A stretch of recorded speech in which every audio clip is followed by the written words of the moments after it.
Hello बच्चों, good morning. आज हम ज्ञान एवं पाठ्यक्रम में आधुनिकीकरण के बारे में अध्ययन करेंगे। आधुनिकीकरण यानी कि जो आधुनिकीकरण के विशेष संदर्भ में विद्यालय जो ज्ञान प्राप्ति के स्रोत थे, उस टॉपिक के बारे में हम आज चर्चा करेंगे। इस टॉपिक को पढ़ने से पहले हम पढ़ेंगे, ये समझेंगे कि आधुनिकीकरण का क्या अर्थ है। आधुनिकीकरण क्या होता है? भी जो आधुनिकीकरण शब्द है वो अंग्रेजी शब्द मॉडर्न शब्द की उत्पत्ति जो लैटिन भाषा के मोडो शब्द से हुई है, उससे बना है। यानी कि मॉडर्नाइजेशन शब्द जो है वो अंग्रेजी शब्द के मॉडर्न का पर्याय है, जिसकी उत्पत्ति लैटिन भाषा के मोडा शब्द से हुई, मोडो शब्द से, और जिसका अर्थ होता है प्रचलन।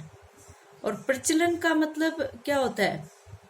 जो आज के समय में चलन में है या फैशन में है, वही प्रचलन कहलाता है। हम सभी जानते हैं कि जो मॉडर्नाइजेशन शब्द है किसी पद या स्थिति या किसी भी स्थान घटनाक्रम को अभिव्यक्त नहीं करता, बल्कि सिर्फ ये तो एक प्रक्रिया है।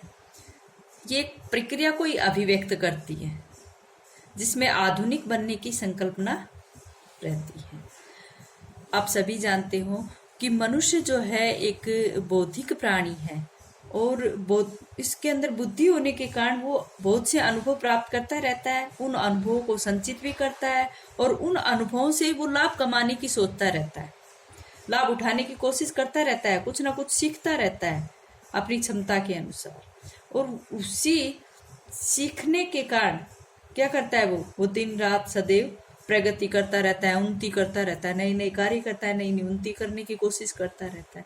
और इसी प्रगति करने की या इस बुद्धिजीवी प्राणी ने क्या किया कि उसकी इस प्रगति करने का जो परिणाम क्या निकला कि उसने जो परंपरागत समाज था, यानी कि जो ट्रेडिशनल सोसाइटी थी, उसको मॉडर्न सोसाइटी में चेंज कर दिया। किस कारण से? सिर्फ अपनी बुद्धि के कारण और अपने अनुभवों से लाभ कमाने के कारण।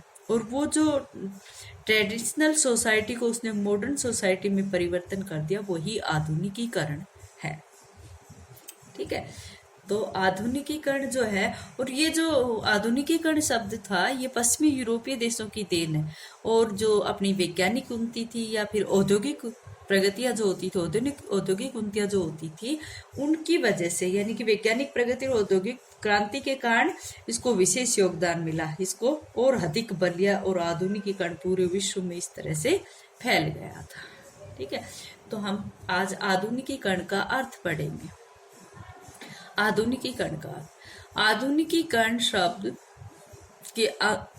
के अंग्रेजी पर्याय मॉडर्न शब्द की उत्पत्ति लैटिन भाषा के मोडो शब्द से हुई है, जिसका अर्थ है प्रचलन। वर्तमान काल में जो चलन या फैशन में है वही आधुनिक है। आधुनिकतम विचारों का स्वरूप व आधुनिकता स्तर से अनुकूलन करना आधुनिकीकरण कहलाता है। क्या कह रहा है कि आधुनिकतम विचारों का स्वरूप वो आधुनिकता स्तर से अनुकूलन करना आधुनिकीकरण कहलाता है। ठीक है बेटा। इस प्रकार के अनुकूलन में हम परंपरा अथवा अर्ध परंपराओं को त्याग कर विचारों, कार्यों व तथ्यों को आधुनिकतम उपलब्धियों की सहायता से सरल, सुगम, सुविधाजनक एवं प्रगतिशील बनाते हैं। भाई अपनी सुविधा के अनुसार उसको बना लेते हैं, उसको वो सरल लगता है, सुगम लगता है, और हमारी सुविधाजनक हो जाता है कि क्योंकि जो यंत्र आए हैं उनके माध्यम से हम प्रत्येक चीज को यहाँ पर सरल करके समझ रहे हैं। ठीक है, वर्तमान युग में विज्ञान, प्रौद्योगिकी एवं इलेक्ट्रॉनिक्स के क्षेत्र में पर्याप्त विकास हुआ है। वर्तमान युग में विज्ञान, प्रौद्योगिकी एवं इलेक्ट्रॉनिक्स के क्षेत्र में पर्याप्त विकास हुआ है, जिसके कारण ही मानव चंद्र तल पर पहुंचने में समर्थ हुआ है। इस प्रकार आधुनिकीकरण परिवर्तन, रूपांतरण व गतिशीलता शब्द का सूचक है। आधुनिकीकरण किन तीन शब्दों का सूचक है? परिवर्तन, रूपांतरण व गतिशीलता शब्द का सूचक है। ठीक है, अब आती है आधुनिकीकरण की परिभाषा। पहली जो परिभाषा है वह है हॉलपर्न के अनुसार कोमाज में लिखना बेटा इसको। आधुनिकीकरण एक नए प्रकार के मानसिक दृष्टिकोण की उपज है जिसमें मशीनों एवं प्रविधियों के उपयोग के लिए एक नई पृष्ठभूमि का निर्माण होता है, सामाजिक संबंधों का एक नया प्रारूप बनता है। यानी कि आधुनिकीकरण एक नए प्रकार के मानसिक दृष्टिकोण की उपज मानी गई है जिसमें मशीनों और प्रविधियों के उपयोग के लिए एक नई पृष्ठभूमि का निर्माण होता है जो सामाजिक संबंधों का एक नया प्रारूप बनाती है। दूसरी जो परिभाषा है वो डेनियल लर्नर के अनुसार है। डेनियल लर्नर के अनुसार आधुनिकता प्रगति उन्नति की ओर संपन्नता तथा अनुकूलन की तात्पर्यता से संबंधित मन की आकांक्षाओं की एक अवस्था ही है। कोमाज क्लोज करें। आधुनिकता क्या है? प्रगति उन्नति की ओर संपन्नता तथा अनुकूलन की तात्पर्यता से संबंधित मन की आकांक्षाओं की एक अवस्था ही है। डेनियल लर्नर ने कही गई बात है। ठीक है, अब हम आगे अध्ययन करेंगे आधुनिकीकरण की विशेषताएं, यानी कि आधुनिकीकरण की क्या क्या विशेषताएं हैं और किस प्रकार से ये ज्ञान के एक स्रोत के रूप में हमारा सहयोग करती है। सबसे पहला पॉइंट है इसमें सामाजिक संरचना में परिवर्तन। सामाजिक संरचना में परिवर्तन किस प्रकार से होता है? आप सभी जानते हो कि जिन समाजों में सामाजिक परिवर्तन तीव्र गति से घटित होता है ना, उनके अंतर्गत आधुनिकीकरण ही होता है। जो आधुनिकीकरण है वो उस प्रक्रिया को और अधिक तीव्रता के साथ कर देती है। यानी कि वो समाज जो अपनी प्राचीन मान्यताओं को त्याग कर नवीनता को ग्रहण करता है, उसका मतलब क्या है कि वहां पर आधुनिकीकरण है। इसलिए सामाजिक संरचना में परिवर्तन कौन लाता है? आधुनिकीकरण लाता है। ठीक है, तो सच्चे अर्थों में सामाजिक परिवर्तन क्या है? आधुनिकीकरण है। ठीक है, नेक्स्ट है सशक्त शिक्षा व्यवस्था। सशक्त शिक्षा व्यवस्था, जो समाज जितना शिक्षित होगा आधुनिकीकरण भी उसमें उतना ही अच्छा होगा। और वहां पर सशक्त शिक्षा व्यवस्था, क्योंकि जो आधुनिकीकरण के कारण जो उन्नतियां हुई हैं, जो प्रगति हुई है, उसमें शिक्षा व्यवस्था भी काफी सुधरी हुई है। इसलिए हम कह सकते हैं कि शिक्षा आधुनिकीकरण का एक अत्यधिक सशक्त साधन है।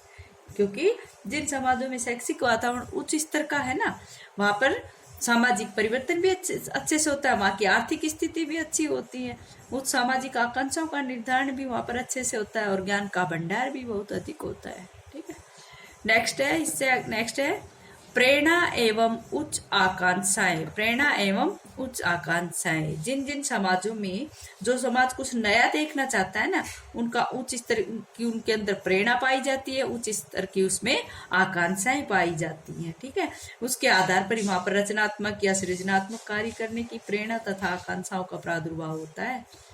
भाई जिस समाज में कुछ नया करने की इच्छा होगी वहां पर उच्च स्तर की प्रेरणा और आकांक्षाएं होगी, जिसके माध्यम से वहां पर रचनात्मक और सृजनात्मक कार्य करने की प्रेरणा मिलती रहती है। कुछ समाज ऐसे भी है जिनमें जैसे कि जिनके अंदर शैक्षिक आर्थिक सामाजिक जो संतुष्टियां नहीं होती, उसका मतलब क्या है कि उसके अंदर प्रेरणा और आकांक्षा की कमी है और वो समाज उससे पिछड़ जाते हैं। ठीक है, नेक्स्ट है परंपराओं का अस्तित्व भी विद्यमान रहता है। भाई सब ये सोचते हैं कि जो मॉडर्निटी आई है, जो मॉडर्नलाइजेशन जहाँ पर होता है वहां पर परंपराओं या रूढ़िवादिताओं का, अभी जो परंपराएं और परंपराओं की बातें की थी उनके अनुसार उन्होंने ये माना है कि जहाँ पर आधुनिकता होती है वहां पर परंपराओं नहीं होती हैं, लेकिन यहाँ पर परंपराओं का होना भी आवश्यक है। यानी कि कुछ लोगों की धारणा है कि जहाँ पर आधुनिकता होती है वहां पर परंपराएं नहीं होती हैं, लेकिन ऐसा कुछ भी नहीं है। जैसे वहां पर नवीन परंपराओं का प्रादुर्भाव होता है, उसी प्रकार से कुछ पुरानी परंपराओं का अस्तित्व भी उस समाज में बना रहता है, आधुनिक समाज में बना रहता है। नेक्स्ट है उच्च ज्ञान हेतु जिज्ञासा प्रवृत्ति। आप सभी जानते हो कि जिन समाजों में विश्व में हो रहे परिवर्तन या विकास कार्यों को जानने का अभाव नहीं होता ना, वहाँ उच्च ज्ञान के साधन नहीं होते, वहाँ उच्च ज्ञान प्राप्त करने के अवसर ही नहीं होते। इसलिए उच्च ज्ञान हेतु जिज्ञासा प्रवृत्ति उन समाजों में पाई जाती है जो आधुनिक होते हैं, जिनमें कुछ नया करने की इच्छा होती है, जिनमें कुछ नई प्रगति करने की, उन्नति करने की इच्छा होती है। इसलिए ये उच्च जिज्ञासा प्रवृत्ति आधुनिक सोसाइटी की पहचान है। ठीक है, नेक्स्ट है ग्रहणशीलता। ग्रहणशीलता क्या है कि जो भी परिवर्तन होते हैं उनको वो अपनाता है। वो जो सोसाइटी होती है, आधुनिक सोसाइटी, जो मॉडर्न सोसाइटी होती है, उसमें ग्रहणशीलता पाई जाती है। किस चीज की? आगे जो भी नए परिवर्तन होती है उसको वो ग्रहण करती है। ठीक है, बिना ग्रहणशीलता के आधुनिकीकरण संभव नहीं है। जब हमारी पुरानी मान्यताओं को हम त्याग देते हैं तभी तो नवीन मान्यताओं को ग्रहण कर लेते हैं। तो उन समाजों के वो समाज ही आधुनिक समाज कहलाएंगे जो अपनी पुरानी मान्यताओं को त्याग कर कुछ नया ग्रहण कर लेते हैं। इसलिए ग्रहणशीलता आधुनिकता की पहचान है। ठीक है, नेक्स्ट है औद्योगिक उन्नति। औद्योगिक उन्नति और जो विज्ञान की उन्नति है उसके पीछे तो आधुनिकीकरण हुआ ही है। इसलिए हम सब कह सकते हैं कि औद्योगिक प्रगति के कारण उच्च स्तरीय आधुनिकतम उत्पादन, नए उत्पादन आए हैं, जीवन यापन करने के आधुनिकतम आरामदायक साधन मिलने लगे हैं, जिससे व्यक्ति का जीवन स्तर सुधरा है, रीति रिवाज और परिवर्तन आया है, यातायात के साधनों में नवीनता आई है। इस प्रकार से औद्योगिक उन्नति भी आधुनिकता की विशेषता है। नेक्स्ट है गत्यात्मक नैतिक मूल्य। गत्यात्मक जो गतिशील, जो परिवर्तित होते रहते हैं। आधुनिकीकरण के लिए समाज में नैतिक मूल्यों की जो गत्यात्मक व्यवस्था का होना आवश्यक है। इस व्यवस्था के फलस्वरूप जो समाज अपने परंपरागत नैतिक मूल्य है ना, उस सीमा से बाहर निकलकर नवीन नैतिक मूल्यों को ग्रहण करता है। जो समाज जो अपने परंपरागत नैतिक मूल्यों को नहीं छोड़ता ना, वह नए मूल्यों को भी ग्रहण नहीं कर पाता।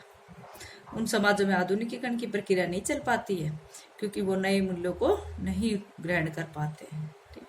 नेक्स्ट है राष्ट्रीयता की भावना का विकास। राष्ट्रीयता की भावना का विकास आधुनिकीकरण की जो प्रक्रिया होती है उसमें आधुनिक समाज के नागरिकों में राष्ट्रीयता की चेतना का विकास होता है, जबकि परंपरागत समाज में जातिवाद और नातेदारी के नाम से लोग क्या करते थे, अपनी प्रधानता दिखाते थे, हम मान है। तो इसलिए जो आधुनिक समाज है उसमें राष्ट्रीयता की भावना का विकास भी होता है। नेक्स्ट है अंतरराष्ट्रीय सहयोग। अंतरराष्ट्रीय सहयोग जो आधुनिकीकरण है वो किसी एक राष्ट्र का या एक राज्य का नहीं होता है, वो पूरे समुदाय का होता है। उसमें कोई एक राज्य एक समुदाय नहीं होता है, वो पूरे अंतरराष्ट्रीय प्रक्रिया होती है और उसको में अंतरराष्ट्रीय सहयोग भी विकसित होता है। ठीक है, नेक्स्ट है अतीत से गहरा संबंध। कई लोग ये मानते हैं कि जहाँ पर आधुनिकता होती है वहां पर लोग अपने अतीत को भुला देते हैं, वहां पर लोग क्या करते हैं, अतीत से नाता ही तोड़ लेते हैं। लेकिन विद्वानों ने यह मानना है कि अतीत से उनका गहरा संबंध रहता है, क्योंकि वो तुलना करते हैं कि प्राचीन समय में ऐसा होता था और आज ऐसा होगा। तो तुलनात्मक जो शिक्षा है वो उनकी प्राचीन परंपराओं को साथ रखकर ही चलती है, इसलिए वो अपने अतीत से अपना गहरा संबंध रखते हैं। नेक्स्ट है नए आंदोलनों का जन्म। नए आंदोलनों को जन्म, नई प्रगति होगी, नवीन विकास होगा तो नवीन उन्नति होगी, तो वहां पर नवीन आंदोलन तो आएंगे। समाज में जो सामाजिक और राजनीतिक आंदोलन जन्म लेते हैं उनके फलस्वरूप राजनीतिक सामाजिक संरचना में काफी परिवर्तन हो जाता है और इन आंदोलनों में समाज में जातिवाद, कर्मकांडों की दीवारें टूटने लगती, राजनीति में जनतंत्र का बोलबाला हो जाता है और लोगों को स्वतंत्रता, समानता आदि का अधिकार प्राप्त होता है। इसलिए यहाँ पर नवीन आंदोलनों को जन्म देती है आधुनिकीकरण। आज इतना ही, आगे कल कराएंगे।